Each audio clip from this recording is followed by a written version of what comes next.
Hey guys, Lisa Genovese here at Bottom Line, and today I am here interviewing two of the founders over at Bessie Box, Shanika and Alex. So welcome. Hi, thank you for having us. I'm pretty excited to hear about what Bessie Box is. So let's start off with that. Can you guys tell me a little bit more about what you actually do over there? Alex, do you want to give it a shot? Sure. So what we're doing at Bessie Box is we are connecting local farmers who raise meat, really high quality meat, and we are distributing their products to people's doors. So right now we have partnered with two farmers for beef, and then we also have some producers for seafood as well. Awesome.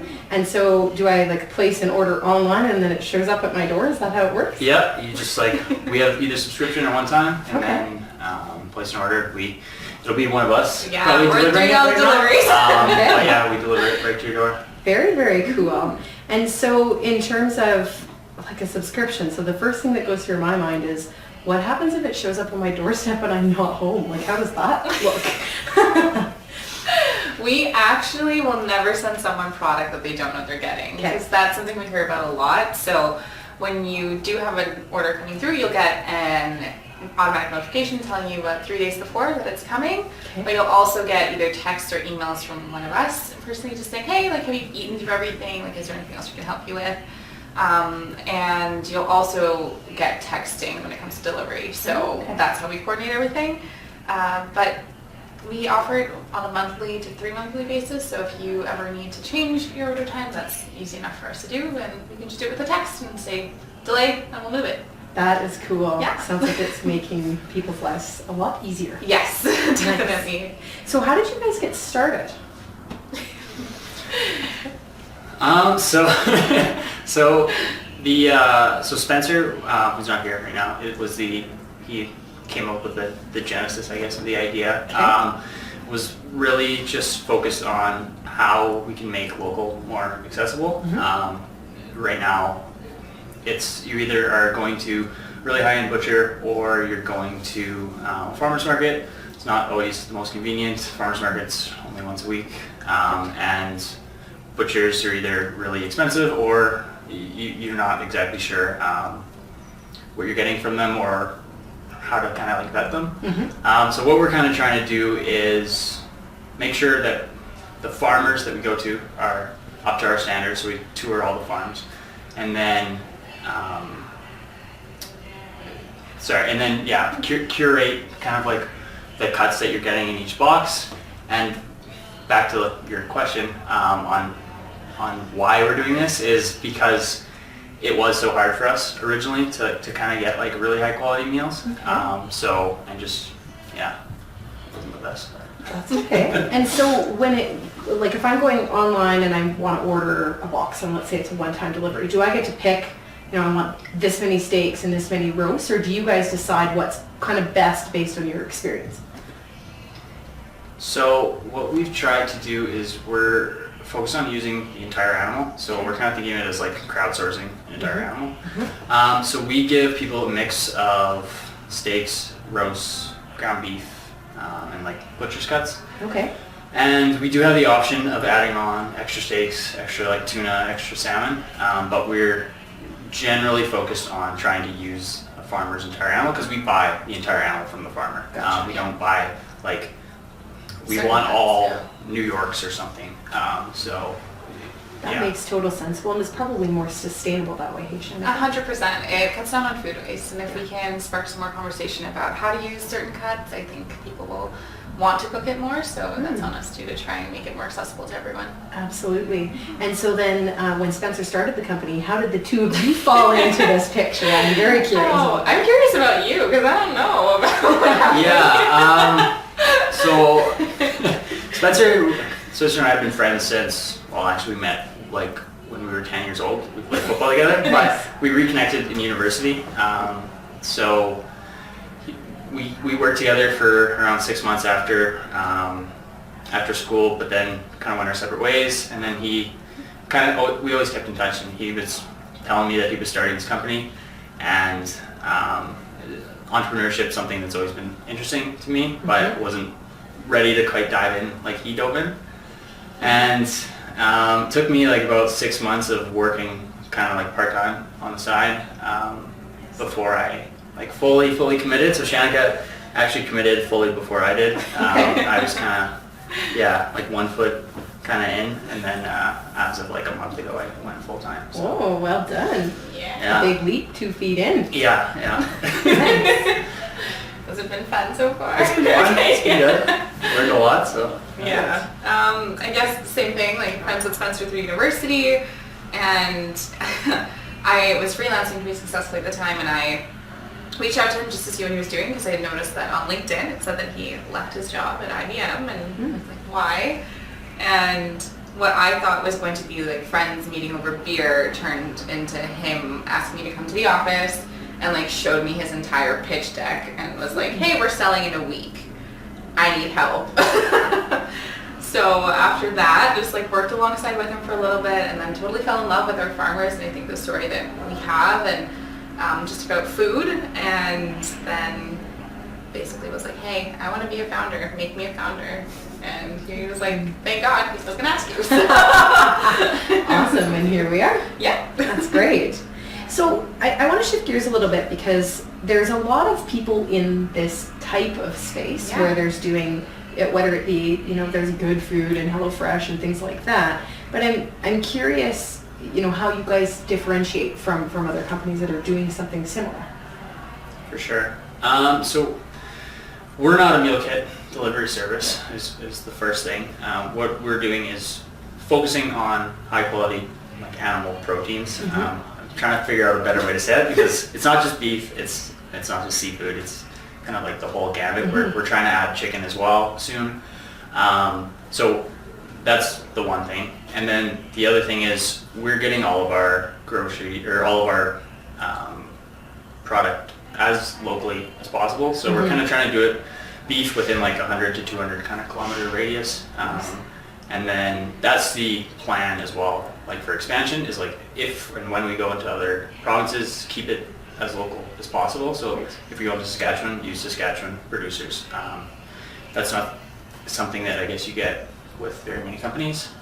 And then we're also trying to, like I said before, use the entire animal. So we're trying to give people maybe cuts they wouldn't be as familiar with, but give them a way that they can cook it, and That makes total sense. And I think when you're talking about sustainability and keeping it close to home, I imagine that helps keep the cost down from a shipping perspective, as well as you're supporting other local businesses, which is great. Yeah, it's definitely like two. It's like it's nice keeping our costs as like kind of low as possible, and that's why we're able to offer like competitive prices. For sure. It's also good from us from like a business perspective because we can drive out to the farm and go visit whenever we want, go take photos if we want, or even just chat with them. So that is really, like, we're very lucky to have that. That's really great. And I saw on your website something about single animal origin processing. Is that related to this keeping it local? Can you tell me more about what that actually is? No, you can go ahead. Sure. I mean, so single animal origin processing, all that means is generally when you go to a grocery store, ground beef is going to be a mixture of a bunch of different animals together because it's all commodity beef, and it's just more economical for them to mix it together. They get whatever kind of like ratio that they need for like fat and protein, and then that's going to be processed, and that's what ends up for ground beef. So it's different for steaks, like that's obviously one animal because it's a solid piece, but for ground beef and like sausages and stuff, it's as many kind of, it could be up to like 100 animals. Okay, so it's like a big batch of animals. Exactly, whereas we buy we buy animals in smaller, obviously it's like smaller orders, so we're buying like 1 or 2 animals at a time and getting those processed locally, and then so they're only ever focusing on like one animal and then another animal, so all the ground beef that you get is from the same animal. What that does is it makes it a lot more, I guess, traceable, one, so you know exactly, we can tell what the animal's been like fed and what type of shots they've got. Like all of our stuff is antibiotic and hormone free, but we can prove that out because it's from one animal. That makes a ton of sense, and it's also what's going through my mind is when things get passed through so many different hands, it's likely to have been frozen at one point and then thawed and then put back on the shelf in the grocery store, and like there's probably a lot of types of processing that it goes through, whereas with you guys, it's literally right from the farm. It's butchered, packaged, and then ships off to where it needs to go. Yeah. So a lot fresher for the end consumer as well. Yeah, we think so. Very, very cool. So the other thing that I wanted to ask about is I saw that you guys were in the Trade Accelerator program. We were. Tell us a little bit more about that. It was a lot of fun, but I think you can speak more to it because he built our export plan. Okay. So The beginnings of it, but yeah, so it was definitely an interesting experience. We thought about export early on just as a way to increase volumes. Because we're doing such small orders at a time, one thing that we do is we actually give the farmers a premium on what they would normally get. Okay. We can do that because the traditional supply chain is very convoluted. There's a lot of like intermediaries. Mm-hmm. So because we do it a lot more streamlined, we can pay them more and also pass on like savings to consumers. What we were finding, or what we found, is that because they're doing much small orders, it doesn't make as big of a difference as we'd like to these producers. Okay. One way that we thought we could increase that would be to do an export plan. So we're not as concerned about making money on the export plan, it's more about like driving volume for the producers that we use. Gotcha. Interesting. Very, very interesting. I like it. So this one's kind of a left field question. okay. Who would you guys say is your biggest rival? Do you have a competitor? Oh yeah, we Yeah. do. Yeah, we actually share a warehouse with our competitor. No, I think at the end of the day, we do have a bit of a different model, but delivering protein meat, we say meat, not protein because people get confused, to someone's door isn't something new. So one of the companies that shares a warehouse with us, they're lovely people, and it's called True Local. Cool. But once again, different model, like we buy the whole animal, and I would say our supply chain is kind of different, but I think the base of it, just delivering meat, is what they do too. Very similar. Okay, that's neat. What would you say makes you guys a rival? Is it just simply that they do something similar, but or solve the same type of problem for your customer, I guess? Or is there something about it? It sounds like they're friendly rivals. Yeah, like Shanika said, I think we're not operating in the exact same space. Okay. Like they have a lot more products online, and you choose exactly, I guess, what's in the box for them. It's also like definitely a different price point. Okay. We're Yeah. a lot cheaper than they are. Okay. So that's probably like the two main differences, Yeah. because they do so much customization. They ship a lot further. Yeah. Okay. So they use like dry ice, and they use like next day delivery with like FedEx. Right. Their costs are a lot higher. Interesting. Yeah, so we can offer the same quality, if not higher, with certain products, Okay. and just without that heavy price point. Interesting. Yeah. Okay. No, good to know. But they're lovely. I used the word rival as a bit of fun and poking fun at it. But. So what would you guys say is some of the biggest lessons that you've learned growing Bessie Box? Oh my goodness. I know for me it's just knowing your customer. Going through, we're part of Junction, the platform, one of their accelerator programs, and just knowing your customer and doing all the customer discovery and just talking to your customers. It's such a simple thing, but especially in our space where we're dealing with food, subscription model and things like that, you just need to keep talking to them and figuring out what are their pain points and kind of iterating based off of that if it makes sense for your model. But just knowing your customer, I think, has been the biggest lesson for me, at least. Yeah, just knowing what they want, knowing how to help them and support them through anything. Nice. That's great. Yeah, I think for me it's been you definitely get a newfound respect for like entrepreneurs and like how much you take for granted at like large and medium organizations, because someone else can help you, but at the end of the day it falls on like 3 of us. It's like, well, who's doing that? It's like, well, one of us. So, and then the other thing that's been nice, specifically about Bessie blocks, has been like I've learned a lot more about where my food comes from and how to cook better, because we're trying to like understand the product as much as possible. So That's we're fair. like cooking and like visiting farms and like doing a lot of research on exactly where it comes from. So Yeah. So I should come for dinner at your place is what you're saying. I would say give us a few more weeks. Really flush out how we're cooking. And I know when we met for a coffee, Shanika, you were telling me, well, Anthony from our team as well, about some innovative marketing that you guys have been doing, and it may have involved a shopping cart. Yeah, I would say, I mean, hopefully I have time to write about it, but we used guerrilla marketing to kind of bring our brand to life a little bit more, and it involved them taking a grocery cart that was already lost and just spray painting it, and we were at Small Business Expo and we threw some signs on it and we're like, okay, let's see what we can do here. And it sparked a lot of conversation. We got a little shout out from Nenshi a little bit later on at the gala, and then we were also at launch party. It looked a little bit nicer. We had another coat of paint. The signs were prettier. There were balloons and lights. But yeah, we're getting, I guess people are starting to remember us for the people with the grocery cart with the meat in it. So, I mean, that's something. That's awesome.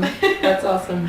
So I'm seeing more and more that people are moving towards a subscription type model, whether it be, like I've seen Bark Box, and I've seen even cat boxes and all of these now. You guys, why do you guys think that that's the way of the world now? Is there any research that you guys have done to kind of support why the world is going that way? I think the reason why it's going this way is because subscription models generally are like pretty advantageous for the companies who like employ them. Like For so, sure. you've got a lot more recurring revenue, which is really nice. You don't have to spend as much acquiring company or customers. We do subscription and one time because we found like a few times we've been locked into subscription. You didn't know you're going to get it, and it just like kind of shows up in your door, and you're like, okay, like what's going on with this? And that's the other thing. We would, even with the subscribers, we try to be as clear as possible that you know what you're getting, and if you want to cancel before, that's fine. Like buy us for sure. So, but I really think that's probably the main reason is it's like an attractive model for businesses because it's sustainable revenue. No, that makes total sense. I also think from the customer side, you just understand their behavior more, which definitely helps when you are acquiring more customers in the future. But it's just like you get so much information from someone that's continuously buying and trying your product. I have a favorite customer of ours, which I don't know if I'm allowed to say, so I'm going to cut that out. But we have a customer who I found on Instagram, gave me a free box, and he then subscribed, but he's been someone that's really formed our brand in terms of like the cuts that we're getting and all the feedback. Like he's been very valuable. So I think having that recurring revenue is helpful for us as a business, but then also as we're looking at branding and understanding our customers, it's incredibly valuable to have that touch point with them. Absolutely. No, Yeah, you can definitely makes form sense. better relationships. You're right. Yeah. Absolutely. Awesome. What would you guys say has been the biggest change in the business since you started? Everything, I'm sure. Oh my goodness, I don't know. I'm like, what have we done? A lot of stuff. I would say, I guess from like a supply perspective, we have another farmer on board, which is exciting, and we're now added sourcing seafood. fish. Yeah. I think for me, the biggest change like being full time has been interesting, and like having Alex full time and Spencer just from an operational perspective and how much we're learning. But I think I don't know, biggest change. Yeah, was- we've only been selling since July, so it's been like we've definitely changed a lot of things in the background, but like at the core, it's still the same. It's still the food. same Yeah, business. So. I think for the customer, they're not seeing that much difference. Yeah. But for us, it's like, wow, okay, it's Yeah. a lot. So I don't know. No, that's okay. That's okay. What about like the biggest misconception around what you guys do? I think there's one tied to us, like as founders, is that we only eat meat. I get that a lot. Where People ask you that you only they're like, do you only eat eat meat? And I'm like, no. So we do eat vegetables. I'm sure there are days that we go without meat. So I think that for us personally, but as a business, I don't know. What would you say? No, I don't know. Like, one thing that we did in the earlier days, we had people ask was like, oh, protein, like, you mean like you're getting, and this is when we were talking about it, Yeah. so it was like, oh, Or something. iso protein powder, like that type of stuff. Yeah. So, We fixed our pitch, don't worry. so that hasn't been a problem. We got a couple of those. We're like, oh no, like I guess we should really specify. Like, Fair. that's why we try not to use like protein as much, because people are like, you mean like workout stuff, and so. But other than that, like I don't know, not a lot of misconceptions, I guess, No. so far. So. I think it's just the idea that we're hyper local is the biggest difference. So when we tell them that yeah, we're sourcing from as close as possible. Obviously we're landlocked, so our secret's from BC. But I think that's the thing that sticks out with people most, and the thing that I don't think people understand when they approach us or talk to us is that we're very local, and we're as local as we can be. No, that makes total sense. So my last question for you guys is, what's next for Bessie Box? Where are you headed? So definitely we want to add more, we're touring more farms, trying to add more products. And then we'd also like to expand. Right now we're only in Calgary and like the area. We would love to be in Edmonton, Red Deer. With our model, we think we can be even like get more granular. Like we think we could go to like a Grand Prairie and Fort Mac. Nice. And just like run it out of like very, very small warehouse space, and like keep the delivery as cheaply as possible. And then we would love to expand across like the provinces, so Saskatchewan, BC, Manitoba, and beyond would be the guess, or would be the goal. So Okay. yeah. Good stuff. Awesome. Well, I really appreciate you guys spending some time with us today. Thank you. Yes, for thank having me.